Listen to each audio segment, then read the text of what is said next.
हरे कृष्णा, राधे राधे। ओम नमो भगवते वासुदेवाय।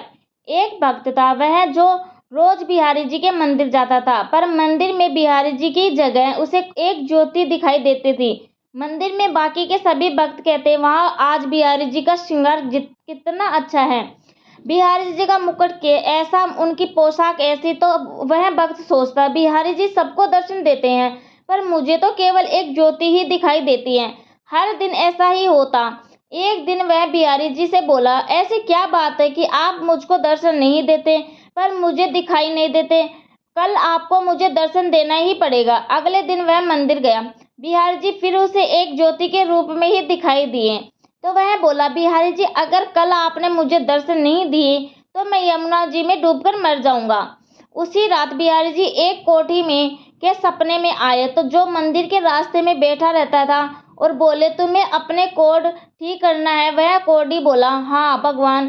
तो भगवान बोले, तो सुबह मंदिर के रास्ते से एक भक्त निकलेगा, तुम उसके चरण पकड़ लेना और तब तक मत छोड़ना जब तक वह यह न कह दे कि बिहारी जी तुम्हारा कोड ठीक करें।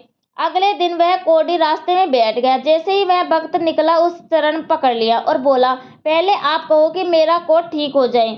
वह भक्त बोला, मेरे कहने से क्या होगा, आप मेरे पैर छोड़ दीजिए। कोडी बोला, जब तक आप यह नहीं कह देते कि बिहारी जी तुम्हारा कोड ठीक करे, तब तक मैं आपके चरण नहीं छोड़ूंगा। भक्त वैसे ही चिंता में था कि बिहारी जी दर्शन क्यों नहीं दे रहे। ऊपर से यह कोडी पीछे पड़ गया, तो वह झुलझुलाकर बोला, जाओ बिहारी जी तुम्हारा कोड ठीक करें, और मंदिर चला गया। मंदिर जाकर क्या देखता है कि बिहारी जी के दर्शन हो रहे हैं। बिहारी जी का श्रृंगार, बिहारी जी का मुकुट, बिहारी जी की पोशाक, सभी के दर्शन हो रहे हैं। उसकी आंखों में आंसू आ गए और वह बिहारी जी से पूछने लगा कि अब तक आप मुझे दर्शन क्यों नहीं दे रहे थे?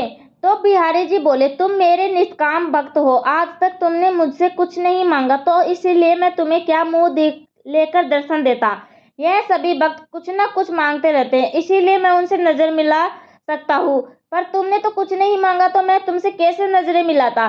पर आज तुमने रास्ते में उस कोडी से कहा कि बिहारी जी तुम्हारा कोड ठीक कर दें, इसीलिए मैं मुझे तुम्हें दर्शन देने आ गया। इसीलिए हमें भगवान की निष्काम भक्ति ही करनी चाहिए, क्योंकि भगवान तो बिना बोले ही सब कुछ दे देते हैं। जय श्री राधे, जय श्री कृष्णा, राधे राधे। थैंक यू, धन्यवाद।